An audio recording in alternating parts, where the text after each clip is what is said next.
Hello and welcome to Toddcast number 26.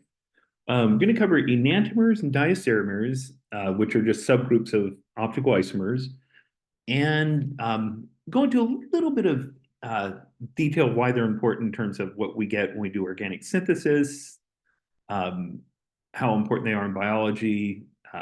If you take one enantiomer, it gives you a flavor or a biological process or an enzyme or whatever it might be. Take the exact opposite enantiomer and you die. One's toxic. So, um, fairly important chemistry, and we'll figure out why as we go, but need to start with definitions as always. So we'll go back to something we did earlier where we mentioned isomers, constitutional isomers or structural isomers actually have different bonds and connectivity. Stereoisomers have the exact same connectivity, the exact same bonds, just a different orientation in space. Want to emphasize that the different IUPAC prefix, we didn't mention it in previous podcasts, so I want to emphasize it here. That's where we have the R and the S. Now we know what R and S is, and we addressed briefly E and Z. So EZ, cis-trans, RS, whatever designation. That's how those will vary. Okay, enantiomers, defined as non-superimposable mirror images. So we're going to go back to the right and left hand analogy that we love in OCHEM. Your left hand is a mirror image of your right hand. Your right hand is a mirror image of your left hand. Consequently, they are enantiomers. They are non-superimposable, and they are mirror images of one another. So to start out with, one is draw it in a way where it's easy to see. So if I have a mirror plane right here between these two structures, the OH close to the mirror reflects the OH, the carbon reflects the carbon, the CH3 reflects the CH3, and I probably should have been anal enough to do it like this. I'm going to redraw this to emphasize the reflective like nature of it. It doesn't really matter, but just want to have it that. So HC3 becomes CH3, HH, H3C, H2C equals CH2, CH3. So there's a mirror we can see between the two structures. When they are not enantiomers, can refer to them as diastereomers. So enantiomers are not superimposable. They have different connectivity, but they are mirror images. Diastereomers are also not superimposable, but they are not mirror images. So for instance, if I draw that same line here, which I want it to be a mirror, the OH reflects. That meets a mirror stipulation. But the CH3s, one is in front, one is not, they do not reflect. So they are not mirror images. So they're what's known as diastereomers. One small hint right away, if you only have one stereocenter, one chiral carbon, it's either RS, it is an enantiomer. But if you have two or more, that's where you start worrying about diastereomers. So to be a diastereomer of another compound, you must have at least two chiral centers, two stereogenic carbons. Okay, so that is our starting point, enantiomers, diastereomers. We're going to beat enantiomers into the ground, and then we're going to take diastereomers. It's just something a little bit different. Okay, so this is the mirror image. This is not the image. If you draw structures in a certain way, easy to see. I want to present it in also my special way. So again, started teaching this way back in 1988, did it this way. I remember actually being told by another professor at UC Irvine, I was probably 1990, 91, saying the way I'm doing it is just crazy and it goes against all the hierarchy and the rules, and smiled and said, okay. The ironic thing is the way I'm about to teach it is now sort of shown up in more and more textbooks along the way. So about 10% of textbooks out there will do it this way. More and more people look at it this way because it's just easier to look at. So again, this may not match perfectly with what you see other places, but it's the way everybody should do it. And part of the reason he chose this textbook, I believe when he started writing it in the early 2000s, I'm assuming he might have seen the way he'd done it and said, yeah, that works, because there's a little reference to it in there. And I don't know, but seems timing wise might work out. So for this one, whole point of it, all the stereocenters differ. So if you put a right hand in the mirror, it becomes a left hand. You put three right hands in the mirror, they reflect three left hands. So if you put an RR into the mirror, it'll turn out to be an SS. Every chiral center must change in reflection. So it's easier sometimes, instead of redrawing the structures to show a mirror, just recognize, do they all change? So you could, if you wanted to, spin it around an axis like that, so that if I redrew it, it would have OH coming out. CH3 going back.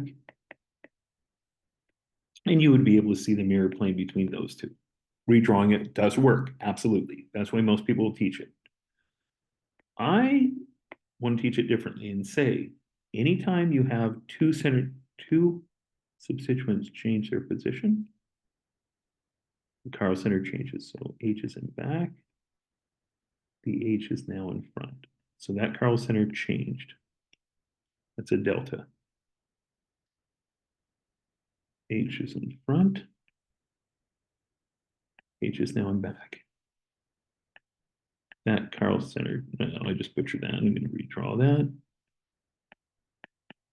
That chiral center changed. So this one differs, went from front to back. This one differed, went from back to in front for the group I care about. H I'm kind of ignoring. When all the chiral centers change, when you go from RR to SS, it's an enantiomer. When you go from right-handed to left-handed, it's a mirror image. So you can either look at non-superimposable mirror images, look for a mirror plane by rotating everything around, or look for how many chiral centers change. For diastereomers, if all of them change, that's a mirror image. If none of them change, they'd be the same thing. So diastereomers have to have at least one change, so they're not superimposable, but not all of them, so they're not mirror images. So some of the stereocenters change. So if I look at this one here, this chiral center, that one changed. This stayed the same. So only 1 out of 2 stereocenters changed. They are diastereomers. This is why this method is so powerful. If you tried to ring flip this and rotate it in the right way to try to get a mirror image, you would go insane. So instead, I'm going to say this is up, this is down, so those differ. Chlorine is down and up, and methyl is up and down. So it went from up to down, up, down, meaning all the chiral centers differ, all 3 differ, so that is an enantiomer. This is an enantiomer of this compound. This is why the some, none, or all approach is really helpful. So all the centers differ in enantiomers, some differ in diastereomers, none differ in an identical structure. And then Fisher projections. So again, one of those we could go nuts and redraw and try to get the mirror image. Or we can simply say this one changed, this one no change, no change. So some, but not all changed. Only 1 out of 3 changed. So they are stereoisomers. All the OHs would have to move from right to left in this. And keep in mind, Fisher projections have that bow tie. So these groups are coming out.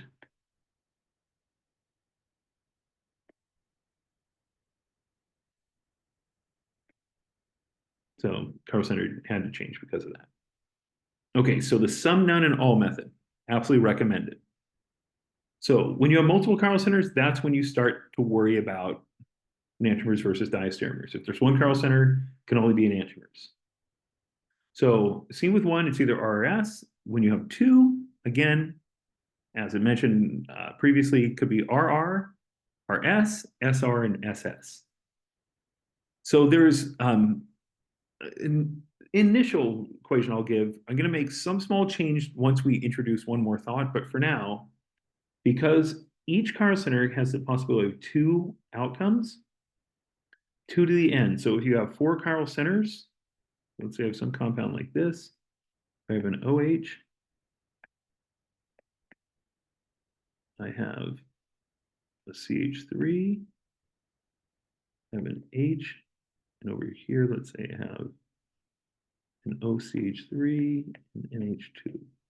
So I have CH2, CH2, CH2, CH2, CH2. So those are not chiral centers, but I have 1, 2, 3, 4 chiral centers. So this would be 2 to the 4, 16 possibilities. RRRR, RRRS, RRSR, RSRR, SRR, etc. I could go through them systematically, but there would be one that's all R, one that's all S, 4 that have one R, 4 that have one S, and 6 that are a combination of two S and two Rs. 16 total. Okay, so in this case, then, this is your kind of your cool shortcut. So 2 chiral centers, 2 to the 2 is 4. Your 4 combinations, RR, RS, SR, and SS. RR will reflect an SS, that's a mirror plane, so those are enantiomers. RS reflects SR, so they're enantiomers.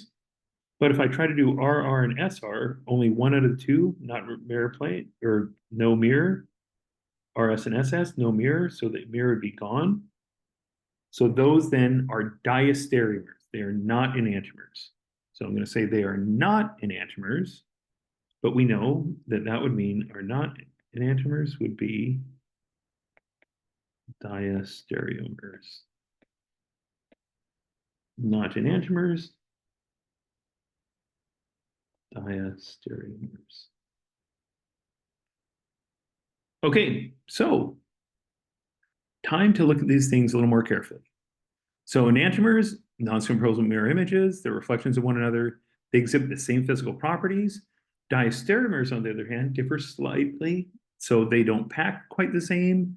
So they don't have quite the same physical properties. They might have a slightly different boiling point, slightly different density, different index of refraction, just different physical properties. So if I consider this compound right here, 1, 2, 3, 4, 5 carbons, chlorine on number 2. So this is going to be 2 chloropentane.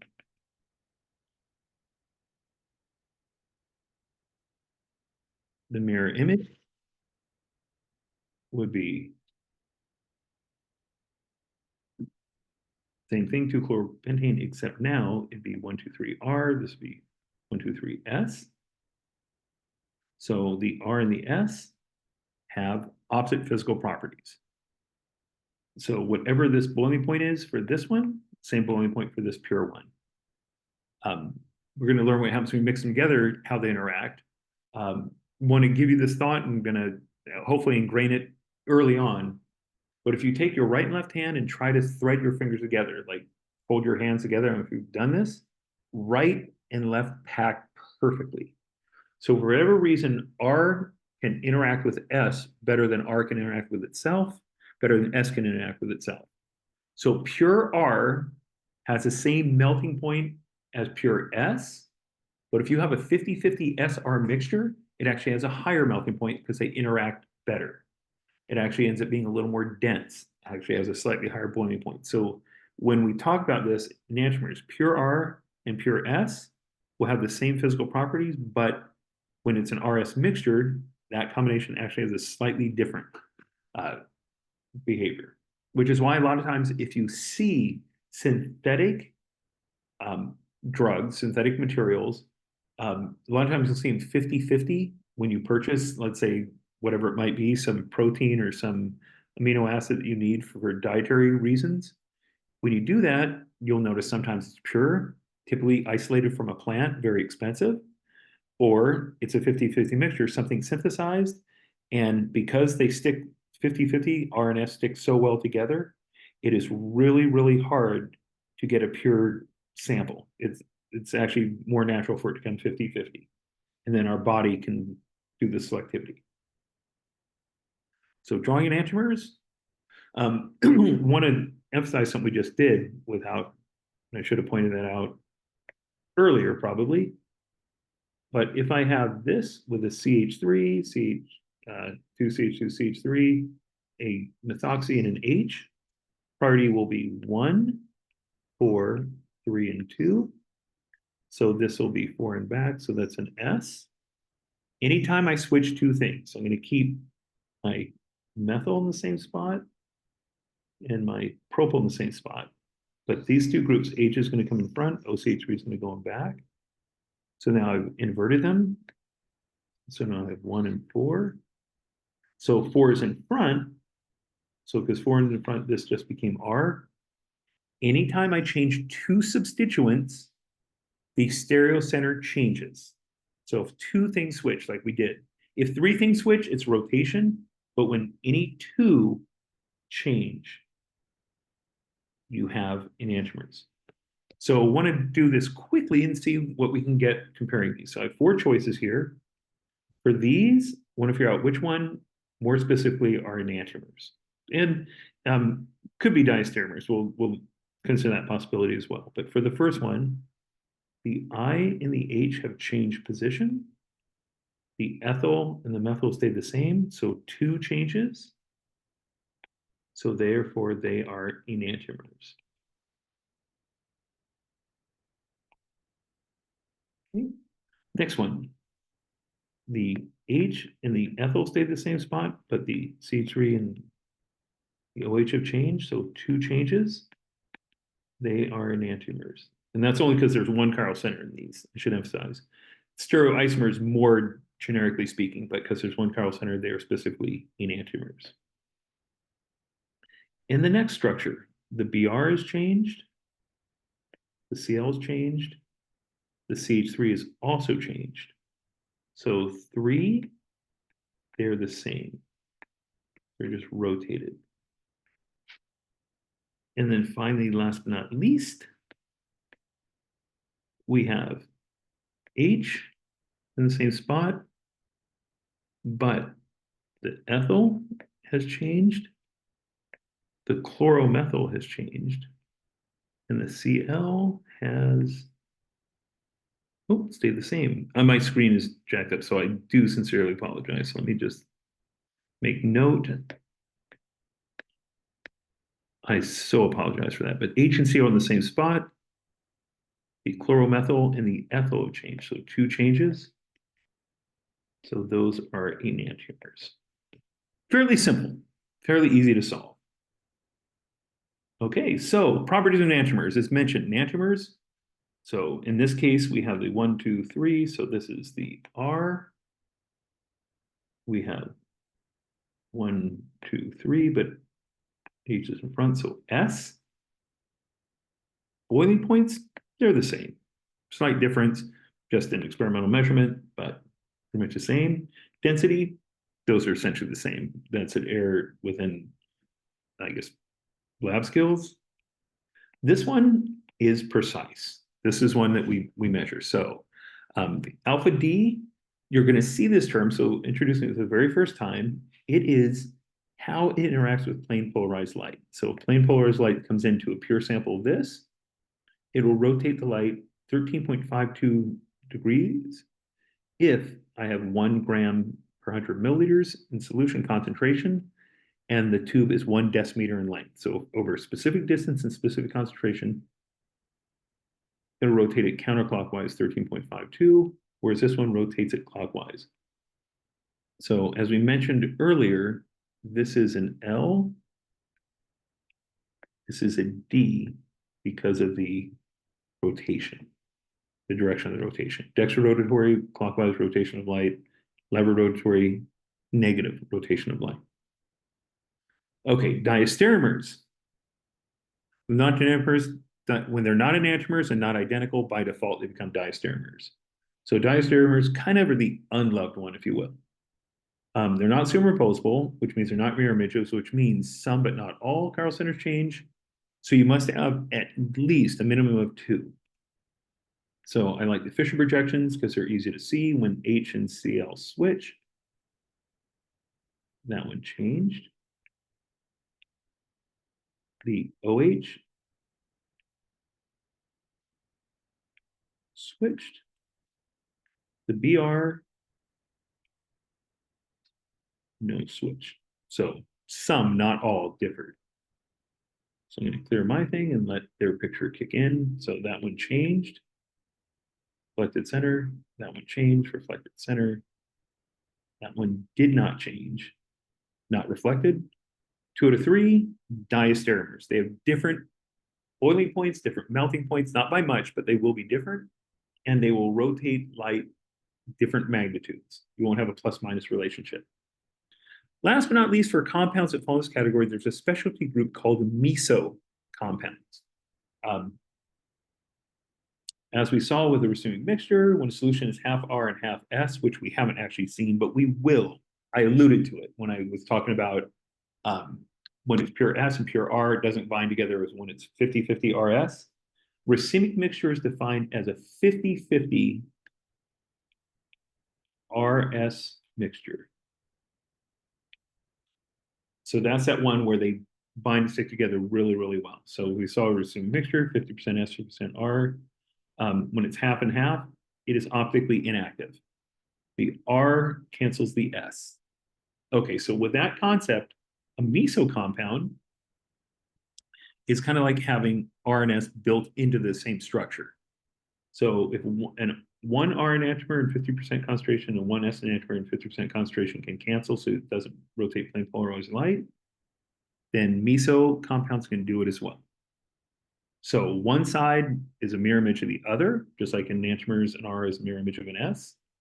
So for instance, this structure right here, if I draw a line right through the middle, this side reflects this side. So if I do the chirality, priority 1, 2 goes to the OH and down to the ring 3. So this would be R.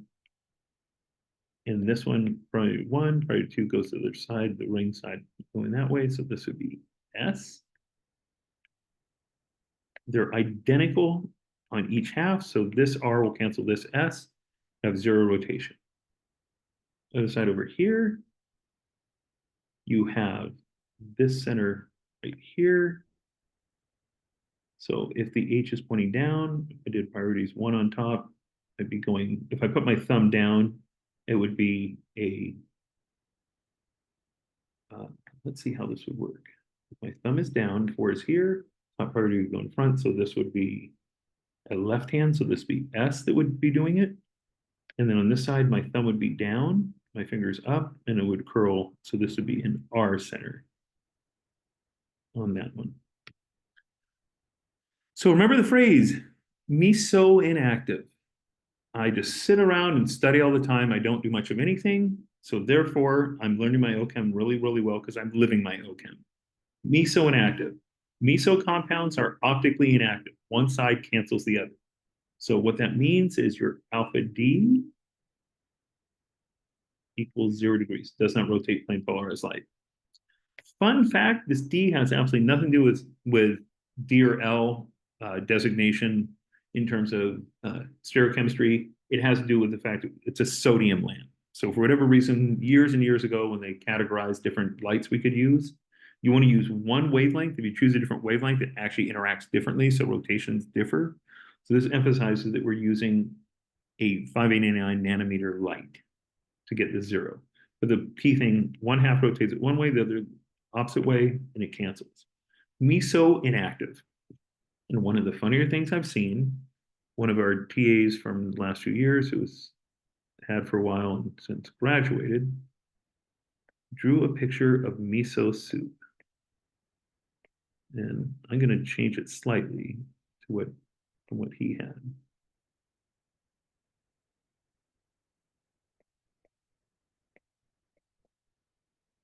So a whole bunch of miso compounds floating in it. It was really funny. So I liked it. So basically put this compound in there, put a Fisher projection 2 OHs on one side. So a bunch of miso compounds in there, miso soup. But miso inactive is the phrase I want you to remember. So let me get rid of my silly picture and just, although I do appreciate it. Okay, so miso inactive does not rotate plane polarized light. Okay, this was a tough one. A lot of stuff through this one. Make sure you understand the terminology and we will be good. Anyway, once again, thank you for sitting through another Toddcast. I will see you at the next one. Bye.